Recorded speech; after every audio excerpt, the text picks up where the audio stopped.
Maruti is the country's largest car maker. From the days of the iconic Maruti 800 that forever changed personal transport for generations of Indians to a portfolio of several iconic brands across small and large vehicle segments, Maruti has come a long way. But maintaining leadership in a dynamic and competitive auto industry comes with its challenges, especially at a time when sustainable mobility solutions are at the forefront for companies, consumers, and the Indian government. The Indian consumer and media landscape require brands like Maruti to move at warp speed while maintaining continuity in change. In an exclusive conversation with us, Shashank Srivastava, Senior Executive Officer of Maruti-Suzuki, and Amin, Lakhani, CEO of Mindshare South Asia, shared how the brand and its media agency are responding to the transformative forces changing the Indian auto industry and consumer. Welcome to CNBC TV18, gentlemen. It's lovely to have you on the show. Thank you. Hi, thank you so much. So Shashank, lots of action happening, but let me just sort of dial back and look at this year. Tell me, what is your report card for Maruti this past year? I know there was a huge milestone that was hit halfway through the year. What are some of the key highlights for you? So, like if you take this calendar year, every month has been the best ever.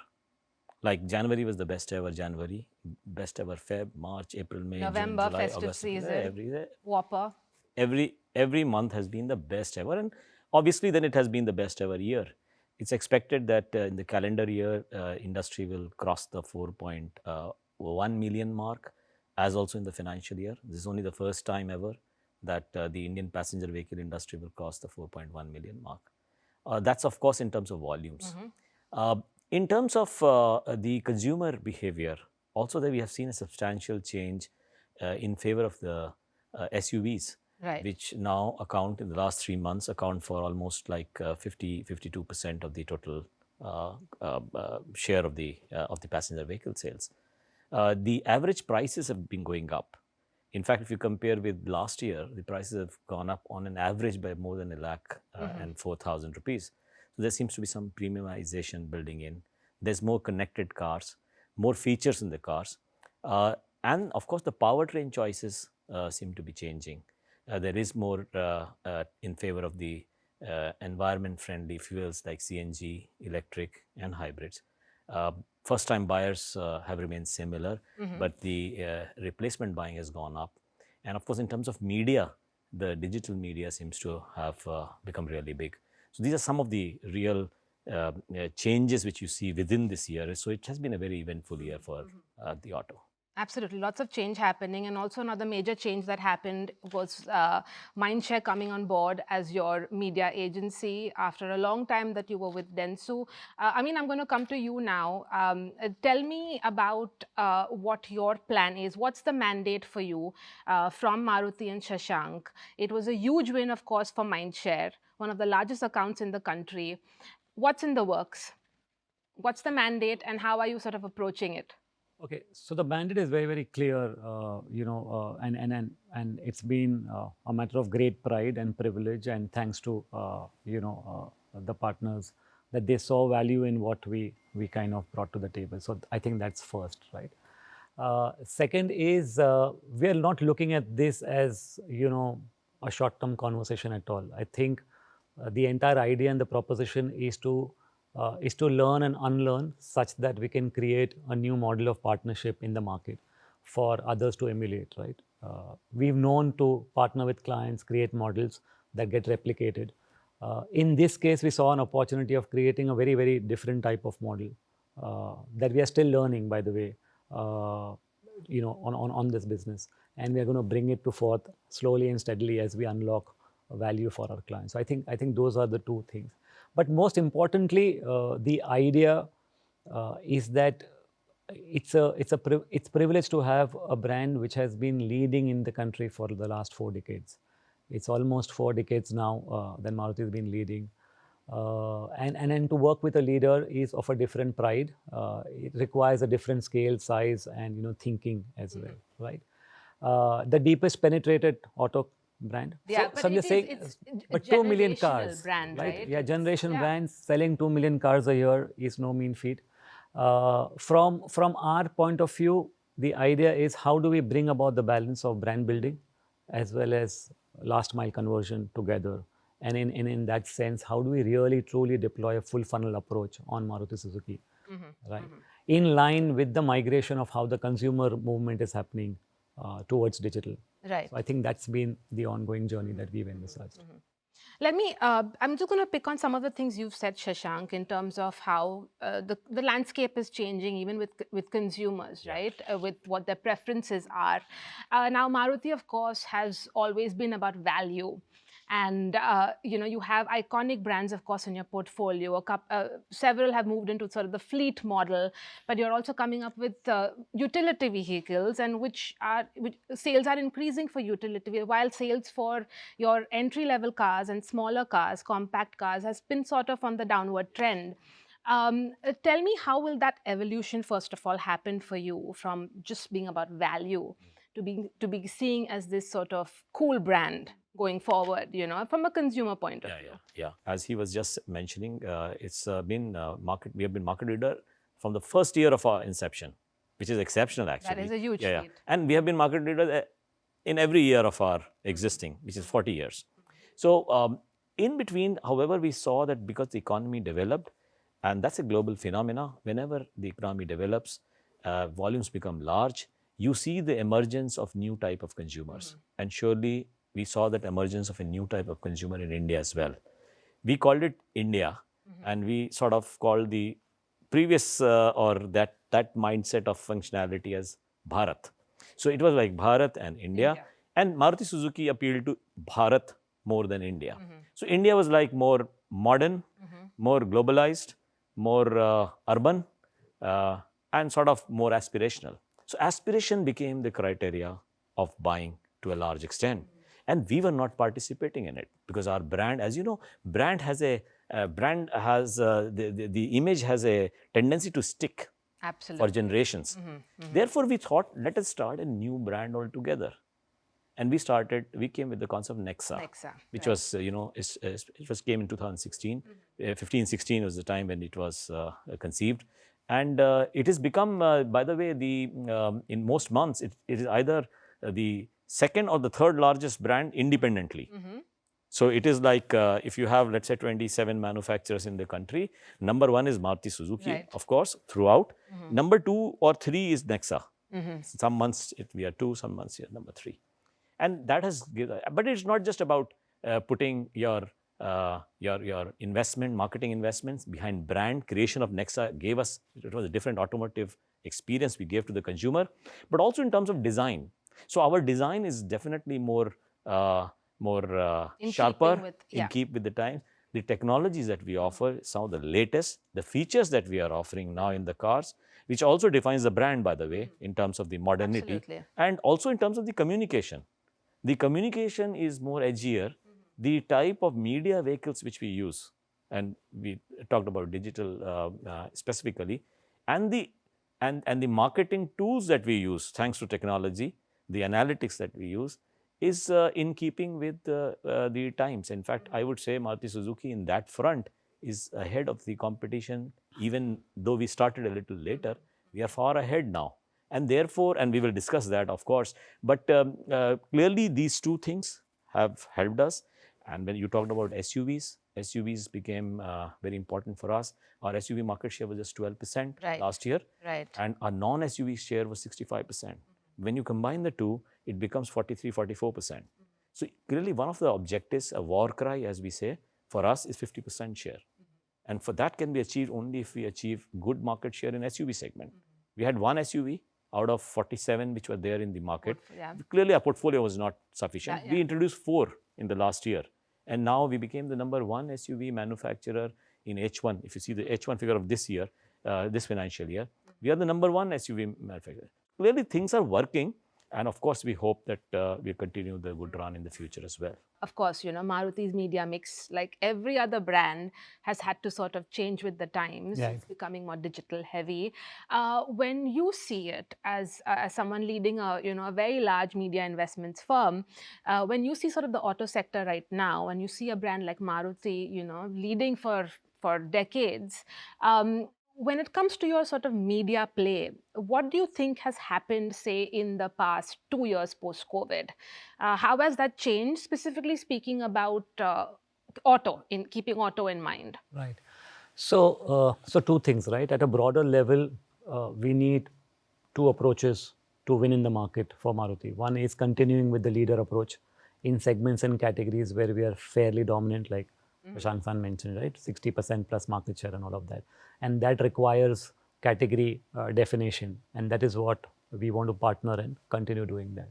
There are other segments where we have identified where we want a challenger mindset, because there we want to go and gain share, which we've done significantly in the last 6-8 months. And But which we are want those? to Sorry, which are continue. those? For example, the mid-segment SUV, if you Right. because I mean that the product play has just come into the being, right? And we're making significant strides in that place. But we need to have a challenger approach such that we kind of achieve leadership over there, and then we'll maybe reevaluate our position in those segments and then start playing. But that's at one end. The other is to be true to where the consumer is, right? And that shouldn't be, there shouldn't be any emotional stroke, legacy or stroke, baggage quotient. I think to see purely where the consumer is, where it is spending time, how has the funnel got twisted, primarily on the back of participation of our consumers on the digital side, especially during COVID and post-COVID era. The democratization of data, is really come into play.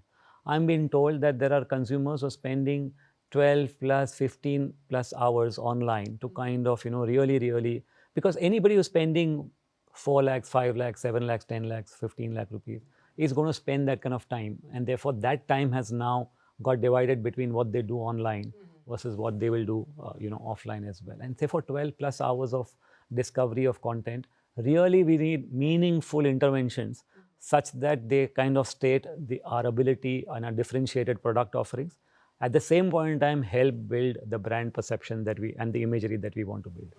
I think those are our, in a way, war cry. Absolutely. Shashank, I'm going to ask you this. For a leader that's been in that position for decades, how challenging is it in your organization then to instill this kind of challenger mindset? So I think, again, a great question, because organizationally speaking, that's the biggest challenge.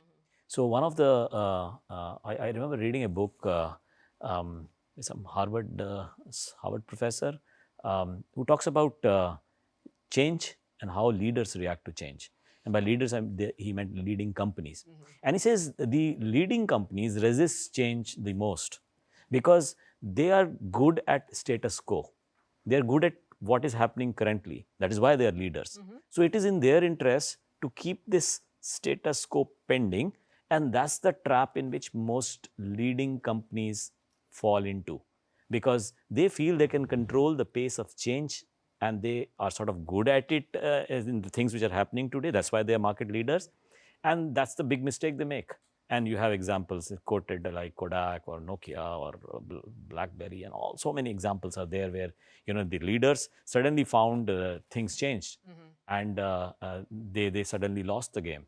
And therefore he says that the big challenge, and I completely agree because I see that happening in our organization also, we are very mindful of this fact that while we are good at the current status of things which are happening, but the pace of change is so quick, we must also be quick, because you can't control that change. The companies who think they are big and can control the change are wrong, clearly. Illusion. So better not be in that illusion, and that's the mindset you have to change in employees as well. And that's the big change, big challenge for our leadership. So in our, for example, in marketing and sales in Maruti, one of the biggest jobs which I've taken for myself is not about this market share or that volume or the thing. It is this exactly about how to change the mindset, because once the mindset changes, you have access to those tools and manpower and thinking, and where you can exercise all the things that you want to do in this mindset, in the change mindset. But the change itself is important. Once that changes, of course, the job is half done. Right. And you can then execute because you have all the tools available now where you can actually, it requires good execution, some bit of hard work, Right. smart thinking, that's all. But mindset change, that's like really critical. So I'm glad you asked this question because it gives the viewers also, and as well as sort of a reiteration for our thinking, that that's one of the most important jobs of leadership in any organization. Since you are sort of stepping into the future and talking about 2024, and lots of targets, people are talking about targets when it comes to sustainable mobility and electric vehicles.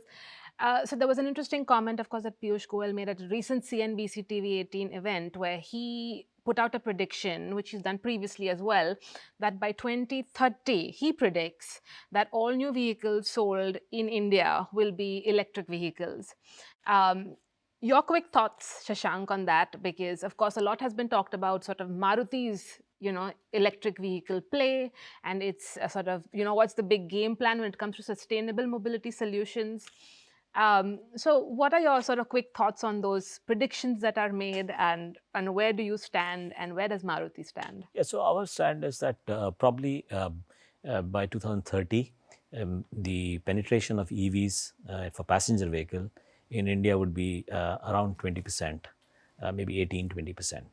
And our own prediction for our powertrain in 2030 is 15% EV, 25% strong hybrids, and 60% a mix of ethanol, blended fuel, CNG, and biogas. When it comes to electric vehicles and marketing an electric future to Indians, what would be your top challenge that you think we will face in the future? I mean, you mentioned range anxiety and all of that, but from a different lens, if you could tell me, like, what will be the biggest challenge for Maruti to sell an electric future to Indians? Yeah. So it's actually the same, which is the cost of acquisition has to be reasonable.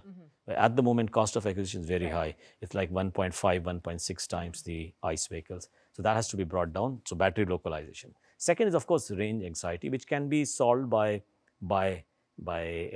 charging infrastructure being built, which is something which we are very, very far from what it should be. Right. And thirdly, of course, which is also very important, is the number of brands that we bring in also has a bearing on the consumer interest.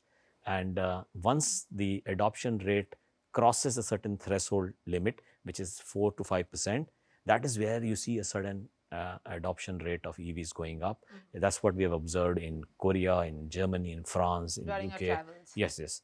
Yeah, and just that threshold point seems to be the 4 to 5%. We are a year and a half away from that to reach the threshold point.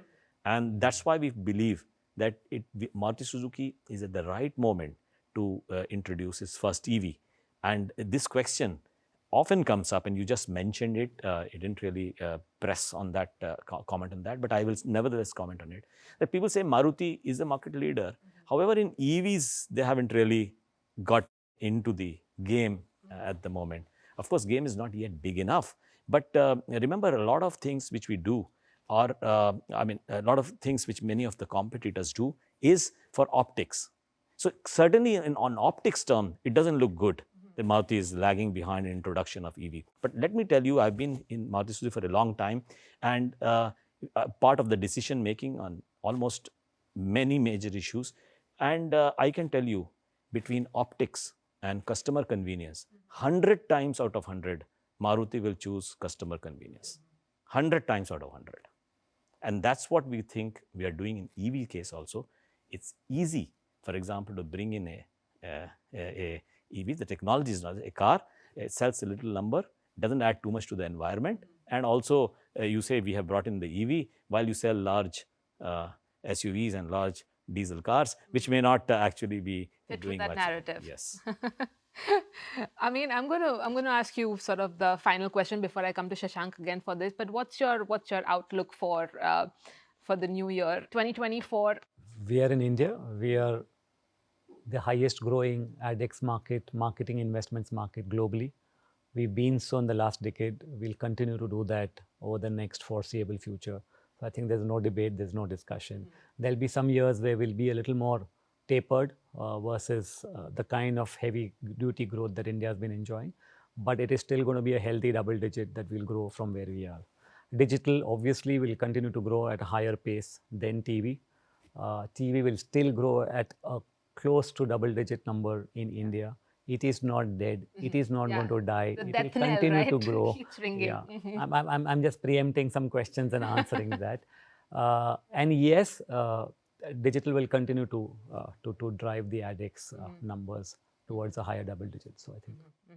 And Shashank, your perspective from market leader, auto industry, and just a general sort of business outlook for 2024. Big question. Yeah, it's a big question. From the strong base of this year, I think the initial reports suggest that it would be a flattish. But of course, the large volumes, as I told you, it's the best ever year in the PV. So volumes are going to be large, but in terms of growth, it would be flattish. In terms of powertrain, yes, towards CNG, probably, and more sustainable powertrains, sustainable energy powertrains probably going to go up, including hybrids. And in terms of the average prices we see going up, because a lot of consumers are going to change categories towards the mid SUV and the SUV and the MPVs sort of thing. I think that's our outlook for the next year. And of course, digital spends obviously going to go up, but again, we keep debating. Clearly, television has a big role to play, I believe, because in auto, at least for brand, there is that imagery which is more sticky on a larger screen on television. But of course, OTT is now coming in. So OTT is, whether it's digital or whether it is part of the bigger TV, is still that debate going on. But I mean, we are not going to increase spends double digit, and I hope this revenues will be coming from somewhere else. I was just going to ask you, how are your spends going to change? ADEX. Yeah. That was my view on the ADEX. We're sure we're going to help grow better, faster. ADEX will go up for us also. It's going up because we are now handling larger number of brands. We introduced 4 new brands. So the spends are not just on tactical, which is on conversion, or but also on brand building, which is on the upper end of the funnel. So I guess upper end of the funnel, we'll continue to see large growth, and on the lower end, as it becomes more competitive, the tactical nature, so the digital, which is also in our case middle and the lower end of the funnel, and print, there also will continue to see some bit of growth. So I think overall this year our spends will be pretty high. So close to 1,000 crores, and it's been growing in the last year. It was about 870 or something. So I expect a little bit of growth from here on our overall spends. Absolutely. Well, we're going to end on that note. Thank you so much for your time, gentlemen. It's lovely chatting with you. Lots of excitement, of course, and a lot more work for you also, Amin, with, more work is always sustainable solutions, mobility solutions. So lots of excitement. Thank you so much. Thank you so much. Thank you. Thank you. Thank you.